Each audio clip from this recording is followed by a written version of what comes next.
السلام عليكم ورحمة الله وبركاته. حبيباتي عاملين ايه؟ يا رب دايما تكونوا بخير.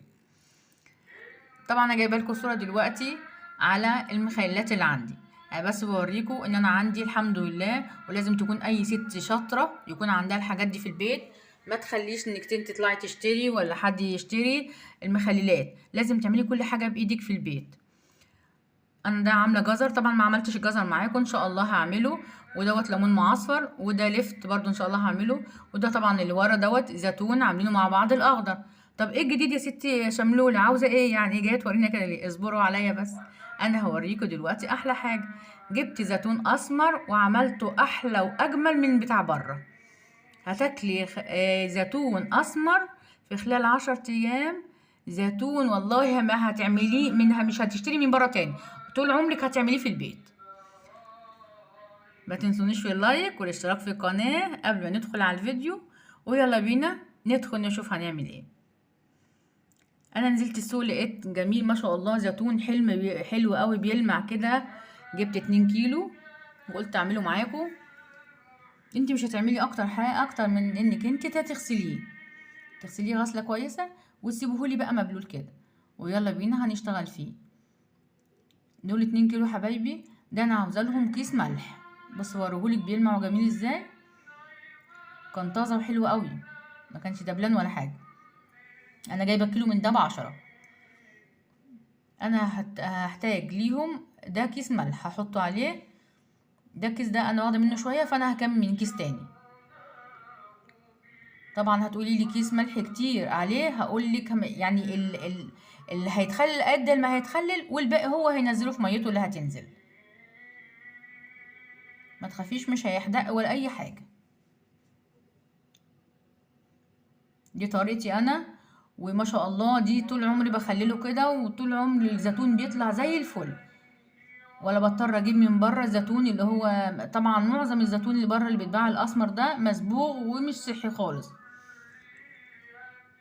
طول عمري بجيب الزيتون ده الاسمر وبعمله. بصوا يا حبايبي، طبعا انا عايزه منك شامله بيضه كده، حته بيضه او اي حاجه عندك نضيفه هتحطي لي فيها الزيتون. ده كان تيشيرت ابيض لقيته عندي من الاولاد ورحت واخداه وربطته كده، ورحت حاطه فيه. هتحطي لي فيه الزيتون الاسمر. الزيتون الاسمر ده مش عايزه منك اكتر من هتحطولي 10 ايام على رف بقى المطبخ، على عند جنب الحوض. المهم هتحطيه 10 ايام بعيد عن ايدك خالص. وهتحطيهولي هتربطيه وهتحطيه في مصفى، وتحطيه تحتيه طبق ولا حاجة عشان هو هينزل حبة مية. اما الملح هياكل فيه هينزل حبة مية مالحة جدا. طبعا هو هيخلله هياكل فيه الملح وهينزل كوباية المية دي. بعد 10 ايام جينا ودوكوا شايفين طبعا اهوت. بصوا حتة القماشة عاملة ازاي. طبعا الملح اللي تحت ده باقي، بصوا منشف القماشة ازاي. دي اول فتحه معاكم، هفتح معاكم. بصوا الميه اللي نازله دي كوبايه ميه نازله منه بس. طبعا دي حادقه جدا جدا جدا، لان هو الملح كل في الزيتون ونزل حبه الميه دول اللي احنا خلاص مش عاوزينهم ولا عاوزين الحدوقيه بتاعتهم. هنفتح الزيتون مع بعض.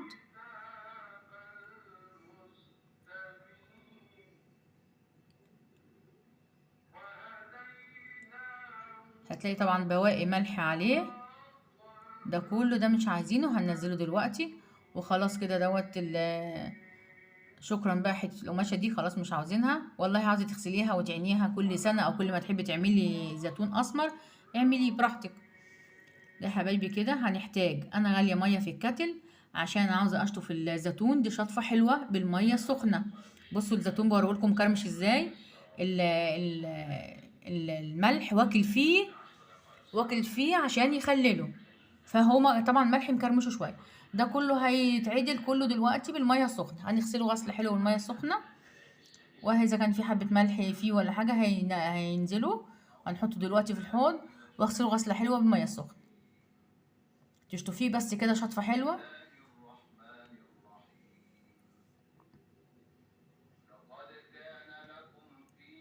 كده خلاص الميه دي مش عاوزينها تاني، ميه اللي نازله منه دي.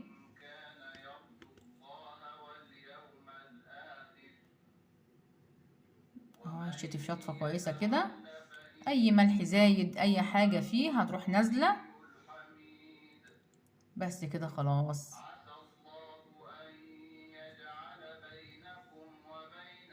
كده خليط الزيتون. ثواني هنشوف ايه فاضل ايه تاني. كده تمام. كده شطفته شطفة حلوة. بصوا الزيتونة بلونها ازاي. فاكرين في اول فيديو ساعة ما وريتهولكوا نفس لون الزيتونة. بصوا دقته لقيته ما شاء الله سكر، وحدقه حلو، وما يعني الملح، كيس الملح ده ما كانش زيادة فيه ولا حاجة.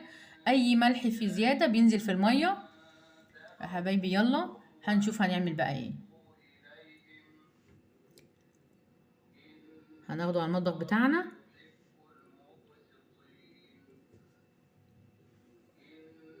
والزيتون ما شاء الله. هنعوز بقى بطرمان جميل زي ده كده، وهنفتحه ونحطه فيه الزيتون.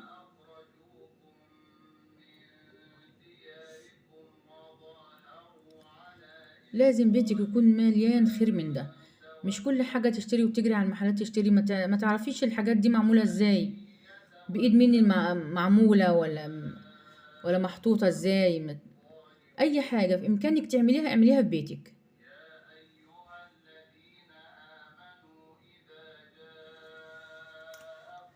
انا حاولت اعبي كده بالمصفى دي ادلقها فيه كله في البطرمان كلها، ما عرفتش طبعا. لقيت كده ان الزيتون اتبحتر مني، فاضطر اعمله حبه حبه كده، ايه انزله في البطرمان.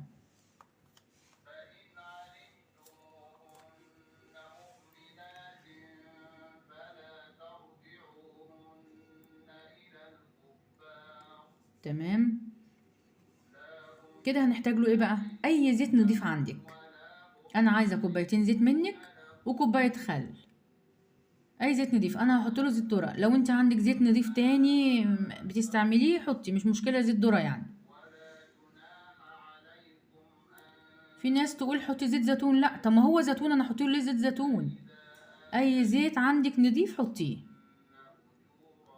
كوبايتين زيت وكوبايه خل. هحطه دلوقتي معاكم. بس انضف مكاني بس كده، حاجه تكون وقعت على اشوف اللي وقع دوت. تمام. حبايبي تنضفي اول باول كده من مكانك عشان المكان يبقى نضيف.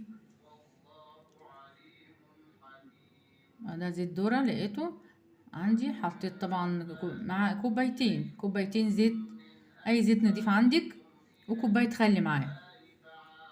طبعا انا عايزه اقلبه تقليبه حلوه. هتشوفيني دلوقتي هحط الخل، وهتشوفيني دلوقتي. طبعا انا لو قفلت دلوقتي البطرمان وقلبته بالغطا بتاع البطرمان كده، طبعا هينزل الزيت ويغرق الدنيا، الزيت والخل. لا، انا هجيب كيس بتاع التلاجة دوت، هقفله بيه طبعا الاول، عشان وانت بترجيه ما ينزلش معاكي ولا نقطة زيت ولا نقطة خل تبهدلك الدنيا. وهنرجه رجة حلوة قوي كده. تمام ما شاء الله. ودلوقتي هتاكلي احلى زيتون اسمر. طبعا خلاص مش هيقعد تاني، هتطلعي منه وتاكلي دلوقتي على طول في الحال. بس اهم حاجه ما تنسونيش من الدعاء بتاعكم. دعوه حلوه ليا كده. وما تنسونيش في اللايك والاشتراك في القناه. والسلام عليكم ورحمه الله وبركاته.